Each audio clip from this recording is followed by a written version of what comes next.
Good morning and welcome to today's 10 at 10, which is available for everyone. Now, this week, we're going to be looking into lean systems and processes. So the one thing I will say with lean systems and processes is we can start off showing you all the systems you could use and everything else. But the reality of the situation is, unless you understand your own processes, the next stage is difficult to identify because you can't identify where you need to make improvements, where you're losing out, and you can't streamline it in the same way. So the first step when looking at systems and processes is to firstly understand our own workflow we have within our business. So what I'm going to do is I'm going to share my screen and just give you a little bit of a tour of how we could do this. So there's no right or wrong way to do this. At the moment, I'm just going to show you a little bit of an example in Excel to give you a bit of a feel for what we're looking for. But the reality is there's no right or wrong way to do this. It's whatever way works for you. So you might do this as a mind map on a big sheet of paper. You might do this online. It's entirely up to you. But what I would firstly do is I would map out the processes we have in the business. So we need to divide the processes up to say, okay, we've either got a process for our sales or our purchases or our credit control, or maybe we have different departments in our business. So one team is responsible for this, another team is responsible for this, etc. So there's no right or wrong way how we do it. But what I would look at is the processes either by department or by area such as sales, purchases, etc., to see where our pitfalls are.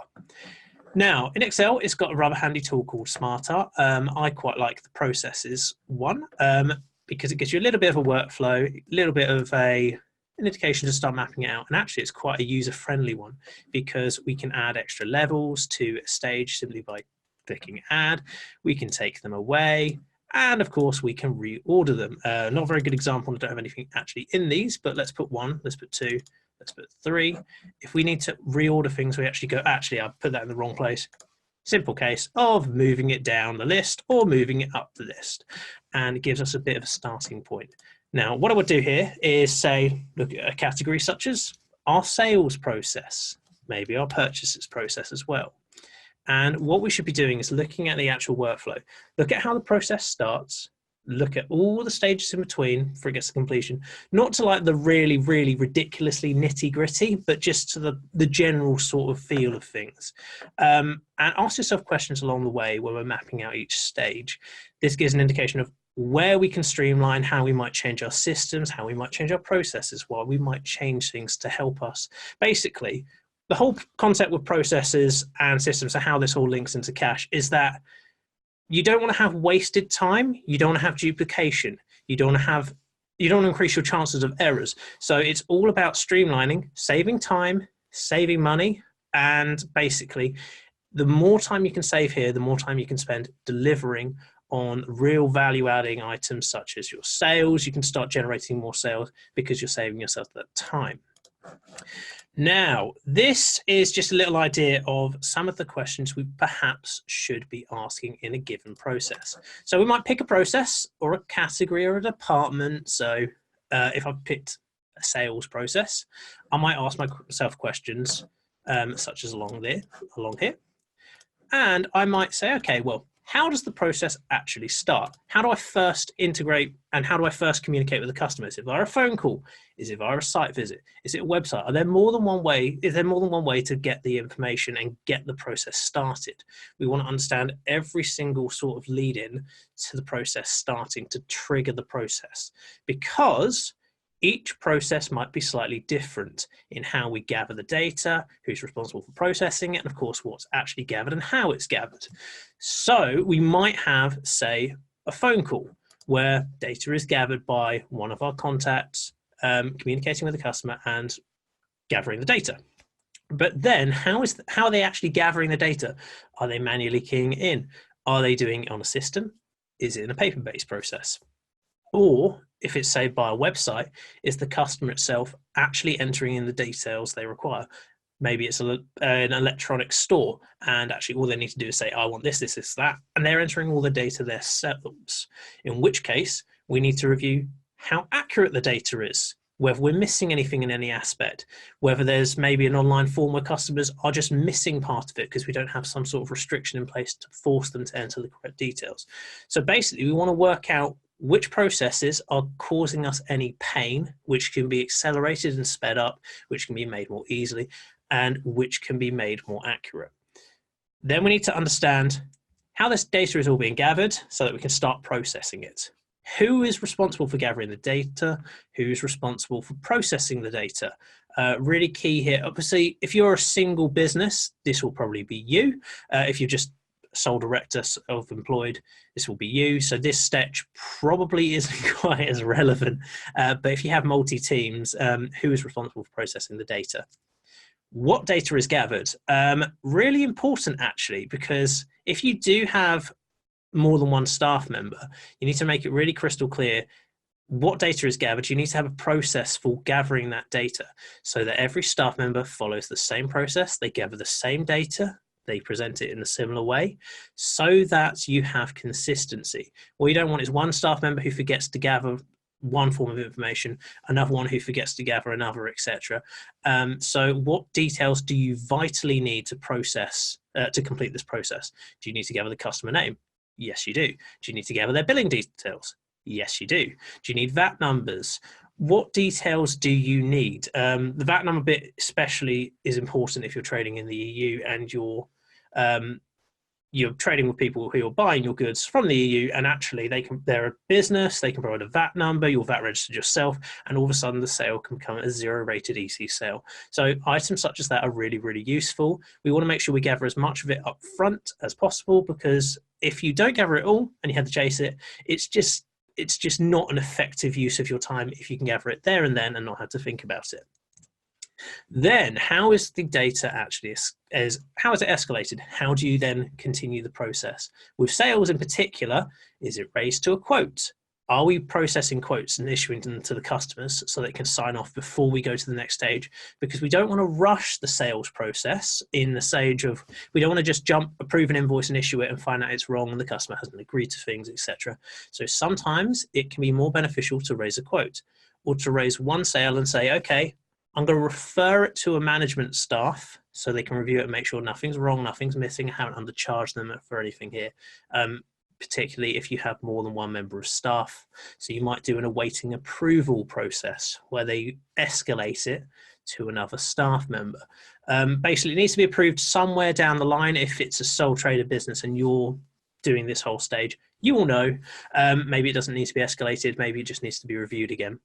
And of course, importantly, how and when does the sale impact the accounts? So has the actual good, has the service been delivered? Which period does it relate to? How detailed are we being within our invoicing itself? We need to know, in particular, we looked at accruals and prepayments and deferred income, etc. We need to understand which months, which periods the actual sales invoice should be reflected in, even if we're issuing the invoice in advance. So we might be raising the invoice today, but actually the service isn't going to be delivered to 3 months' time. We need to understand that, we need to know that, and we need to ideally have a process in place for tracking those, recording those, and of course monitoring those. Then we need to decide, is our account codes, do we have all the right account codes in our system? Do we need to add new account codes? Which should we be applying any tracking code? Should we be applying any consistency in our account code? Should we be adding account codes? So the whole process should be mapped out. Now, one thing I will say with the process is it's quite easy to get carried away and map it to the finite detail. And also likewise, it's quite easy to ignore this and not actually do this. So there's no right or wrong way, but it's definitely worth doing. Understand what processes you're having. So purchases in particular, you might have someone gather a receipt by paper. They might get it from email. They might get it as physical receipt in front of them, in which case, how are they getting that into the system if you're using an electronic system? Are they taking a photo with an app? Are they uploading it as an expense claim? Is it all coming into separate emails? Do you need an accounts email where it's all coming into? Do you need to contact your suppliers and tell them to all email it to this accounts inbox? So as you can see, depending on how your business runs, actually, the process can be a little bit more complicated than you originally think, or it can have a little bit more depth to it. But the reality is, once you understand where all these points of entry come from, you can start working them together and working out the best way to get all the information in one place and how to gather it most efficiently. If you have multiple staff members, likewise, if they're all submitting receipts, some will be better at it than others. Who's responsible for gathering what? And are they approving it in any way, shape or form? And of course, we basically need to make sure that they're actually providing them.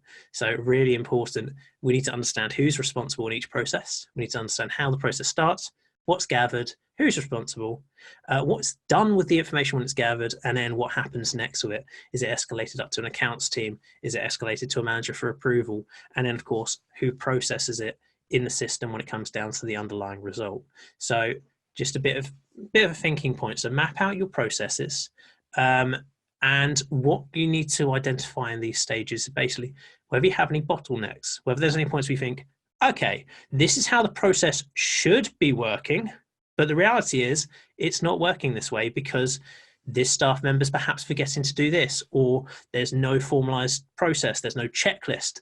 Staff members are gathering different details, they're gathering the wrong details. Maybe they're missing letters from VAT numbers, etc. Maybe they're missing the numbers off. So really important to understand where your pitfalls are, where your bottlenecks are. And then we can start looking at, one, how to improve the processes in-house, and then two, whether actually our systems themselves are fulfilling all of these tasks we need to actually fulfill. And actually, the next stage will be to identify whether or not our systems are actually giving us value for money, whether we're fully utilizing them. So understand the processes, and then we can start looking at the systems. And then, of course, all the funky tools which we can use to help speed things up, to take away some pain, and to make the whole process more streamlined and more accurate. So, I hope this has given you a bit of a feel for some of the stuff we should be reviewing, some of the items we should be looking at.